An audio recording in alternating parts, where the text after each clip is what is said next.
मोहम्मद सलीम साहब कराची, अस्सलाम वालेकुम। आपकी याद फरमाने का शुक्रिया। आपके दो सवाल हमें मौसूल हुए, जवाब हाजिर। आपने पूछा कि वाकई करबला से पहले मुसलमान यौम आशूरा क्या अमल करते। दूसरा आपने पूछा कि मारका करबला में हजरत अबू बकर सिद्दीक, हजरत उमर फारूक की औलादों ने हिस्सा क्यों नहीं लिया। देखिए, सबसे पहली बात तो आपके जहन में यह रहे कि वाकई करबला से पहले मुसलमान यौम आशूरा को एक बरकत वाला दिन तस्वुर करते थे, और इसकी बरकतें जो हैं वो बेशुमार। मसलन उसमें एक बरकत यह है कि जब हुजूर मदीने मुनव्वरा तशरीफ ले गए तो सहाबा किराम अलैहिम रिदवान ने हुजूर से अर्ज की, या रसूल अल्लाह सल्लल्लाहु अलैहि वसल्लम, मदीने मुनव्वरा के यहूदी जो हैं वो यौम आशूरा रोजा रखते। हमने जब उनसे पूछा तो उन्होंने कहा कि इस दिन अल्लाह तबारक व तआला ने मूसा अलैहिस्सलाम और उनकी कौम को फिरौन के शकंजे से नजात दी, इसलिए हम उस दिन के शुक्राने में रोजा रखते। नबी करीम अलैहिस्सलाम ने फरमाया कि इसके तो हम मुस्तहिक हैं कि मूसा अलैहिस्सलाम की याद हम मनाएं।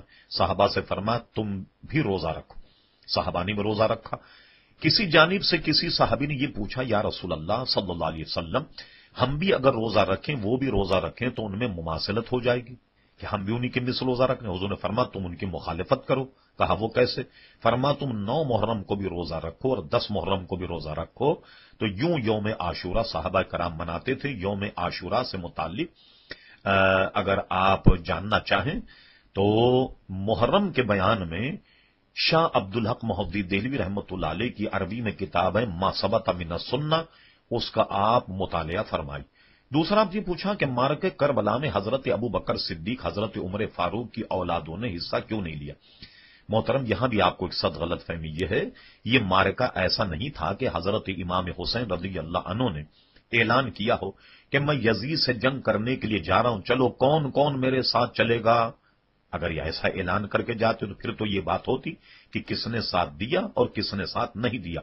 हजरत इमाम हुसैन रज़ी अल्लाह अन्हु अपनी दानिश में जब आप करबला गए तो यजीद से जंग के लिए नहीं गए थे, बल्कि आप तो इसलिए गए थे कि वहां के लोगों ने आपको बुलाया और ये कहा कि हम आपकी बैत कर लेंगे और यजीद की बैत जो है वो तोड़ देंगे। तो आप बाज़ाब्ता जंग की तैयारी से हरगिज नहीं गए। लिहाजा जब आपने ना ऐलान किया ना जंग की तैयारी से गए, अब ये पूछना कि किसने साथ दिया किसने साथ नहीं दिया, और इसको कोई मेयार का पैमाना बनाया जाए कि जिन्होंने साथ दिया वही उनके लश्कर के हमदर्द थे, जिन्होंने साथ नहीं दिया वो उनके इस इक़दाम को गलत कहते थे, ये पैमाना जो है मैं समझता हूं मुनासिब नहीं है।